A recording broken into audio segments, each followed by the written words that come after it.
Hi, good afternoon to everyone. So today I will speak about my PhD project that is about developing new bioinks for 3D printing. Today we will speak with a little bit more focus on characterizing materials that are antimicrobial.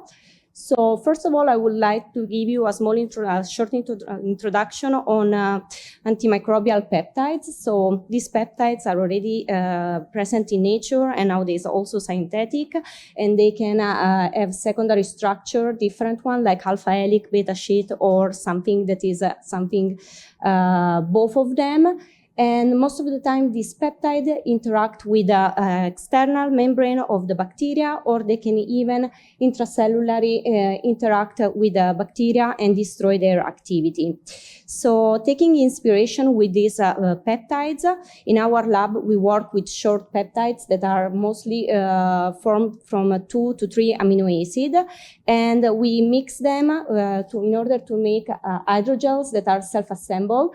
Here you can see an example of a work that was carried out previously in our group. You can see that we have 2 building blocks, one enriched with the RGD motif that is enhancing the cell adhesion, and one that is enriched with the pentafluoro that, as we saw before from this talk, it showed antimicrobial properties.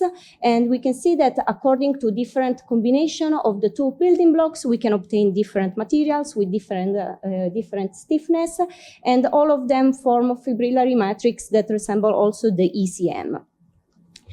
And with the incorporation of the antimicrobial peptide, we can see that anyway we have also a reduction on bacterial viability. So you can see here the control, that is Escherichia coli without any sort of hydrogel. There is much more bacteria and also formation of biofilm, while below you can see an example of one of the gels that showed antimicrobial properties. You can see a decrease in bacterial amount and also on the biofilm that is produced from the bacteria, and you can also see in the live dead images of the different gels.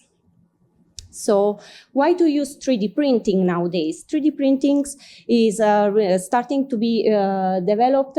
It's acquiring a lot of attention because it can give us the opportunity to fine-tune scaffold that can fit patient need. So, but also with this, it comes most of the time with surgery specifically. There is the possibility of infection that can occur directly during the surgery or post-surgery. So it's important to try to incorporate in the new developed scaffold something that is antimicrobial in order to avoid from the beginning the infection or avoid a second future infection. Here we can see one of the previous work that was carried out in our group. You can see that we are developing 3D printing from short peptides, but unfortunately, short peptides, as we saw before, they have very nice and fibrillary matrix, but this matrix is too brittle in order to go through 3D printing stress. So if we incorporate other polymers or polysaccharide, we can then enhance the 3D printing using anyway the gelation properties of the peptides. And in this case, we use the gelatin with our peptides, and we showed that we can 3D print stable scaffolds that are self-supporting and can enhance also cell proliferation. You can see in this panel the cell proliferation of fibroblasts and also of primary murine cells. So we decided to take advantage of the 3D printing, but to print a square or a cylinder is very easy, but in real life you need something that is more complex that can actually fit, for example, a defect. So we started to also develop materials that can be 3D printed also in suspensions and can also be able to support bigger volumes to fit bigger defect and like unregular defect, for example, fitting the defect in the jaw. So we wanted to take all these things, the antimicrobial peptide and the 3D printing knowledge that we acquired until now, and take it together and formulate bioinks that are antimicrobial and enhance cell adhesion. And we developed this new formulation that contains, as we saw before the RGD motif containing peptide, the pentafluoro, and also the alginate and nanocellulose fibers to enhance the 3D printing. So as you can see also in this case, the two gels that we are formulating showed a very nice fibrillary matrix that can resemble the extracellular matrix, while alginate alone, although it's already used as a material for 3D printing, has a pretty amorphous matrix. We then characterized also the mechanical properties. Mechanical properties are very important because according to the tissue that you want to regenerate, you need to have some specific, for example, skin need a little bit mild mechanical properties. If we take in consideration bone, we need something stiffer. So we can also fine tune the mechanical properties according to the organ of interest.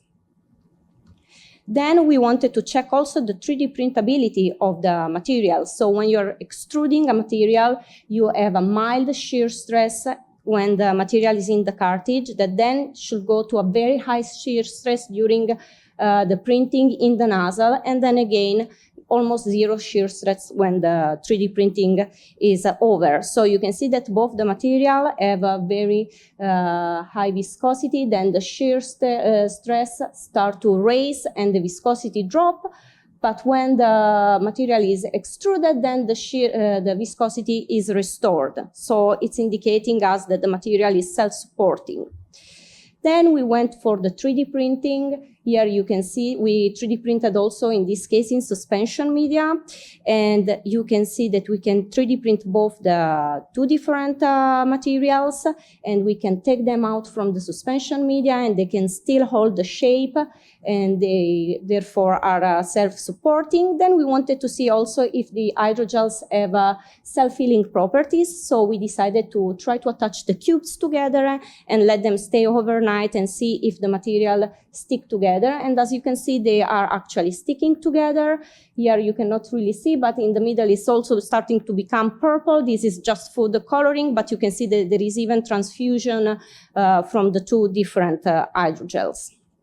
It's a very versatile material. We can also lyophilize it, and it can give very nice porosity structure. And whoever is keeping the shape is not shrinking after lyophilization, is staying more or less the same dimension.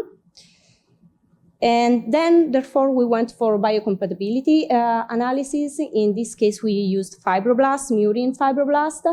And as you can see in the upper part, alginate is a bioinactive material. It's not toxic, but is not really enhancing the proliferation of the cells. You can see cells are here attached, but not spreading, while in the other bioinks, there is more spreading, especially in gel 1. There is also more proliferation. Then we also went for preliminary studies of antimicrobial activities. So we used again Escherichia coli. We saw that actually both the material and the alginate had both antimicrobial properties. We will investigate more. This is a really preliminary result, but it's nice to see that also the combined composite hydrogel has a very nice microbial properties. So today I showed you that with the use of short peptides, we can characterize 3D printing materials that both enhance cell adhesion, that can also enhance antimicrobial properties, and we can fine-tune the printability to obtain complex scaffold. So I would like to thank you, the Center, for sponsoring my studies, and I would like to thank Professor Lee Adler-Abramovich and the group for the opportunity to carry on my PhD.